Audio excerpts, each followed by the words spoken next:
Good morning. Good morning.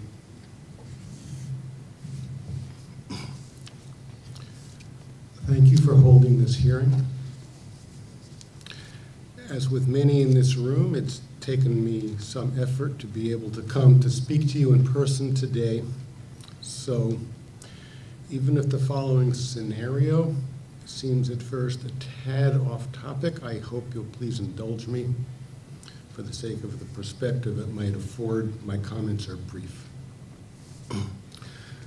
Imagine that 3 years ago, nuclear waste management lobbyists write a bill hastily presented at the very end of a legislative session, a bill whose text is revealed less than 24 hours prior to a scheduled public hearing. The law authorizes the creation of interim nuclear waste storage facilities in Maine.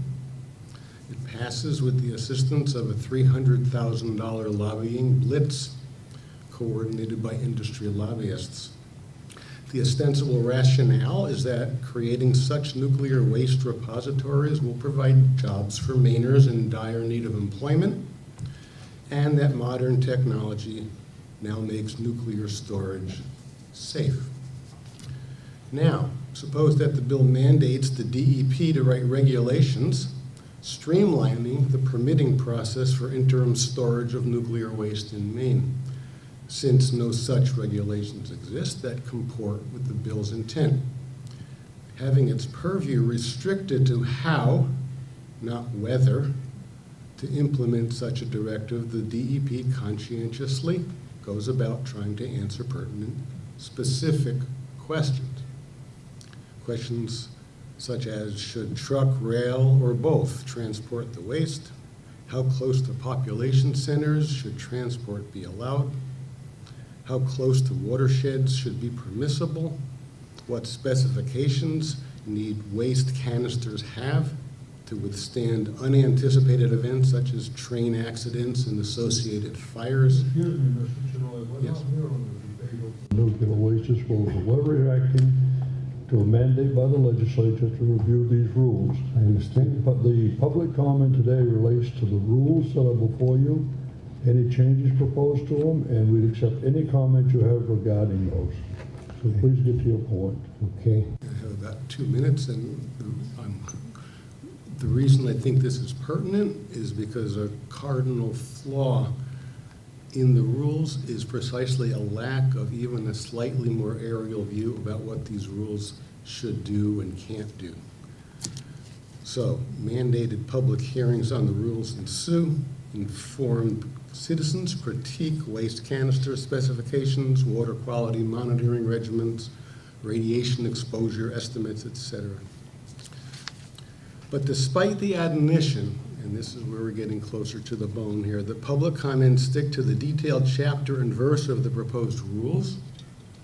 Overwhelmingly, the testimony features Mainers by margins of 30-1 or more, asserting that nuclear waste in Maine might be a really bad idea, that the framers of the law mandating these derivative rules never seriously considered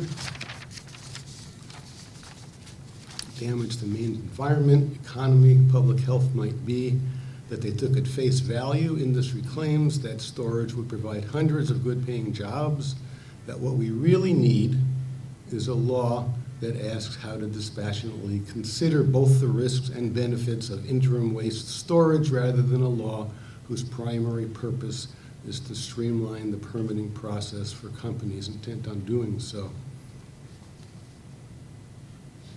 Of course, we're not talking about that. We're talking about mining here.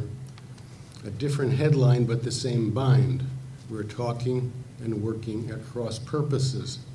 Bureau and department members, for their part, diligently adhere to their circumscribed mandate.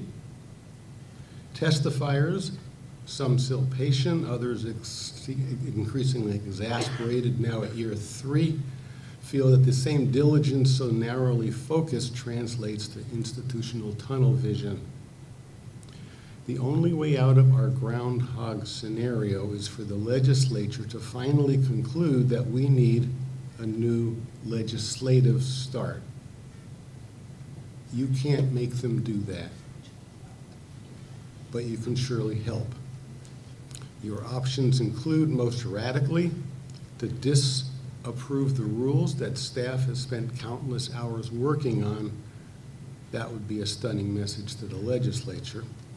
In my view, this verdict is the most appropriate and enlightened, not only because we're missing the forest for the trees, but also because some of the trees themselves remain rotten. But for you to do so would be to reject all the good faith work your DEP colleagues have invested. Even a split vote, rather than the unanimous one, would send a potent message, but I appreciate why you would think that's simply not possible. So please consider option 2. Preface your recommendation to the legislature with a clear and unambiguous statement. Make plain that despite your approval of these mining regulations, if you approve them, you have listened to voluminous public testimony asserting the need not for yet another revision of now twice rejected rules, but for new mining legislation, and that you yourselves believe, as our state's environmental stewards, that after 3 years of this process, new law, not rehashed regulations, is better public policy for Maine. You would be doing a public service. Thank you, and thank you for your patience. Thank you for telling us. Questions? Appreciate it. Betsy, Bishop Carroll?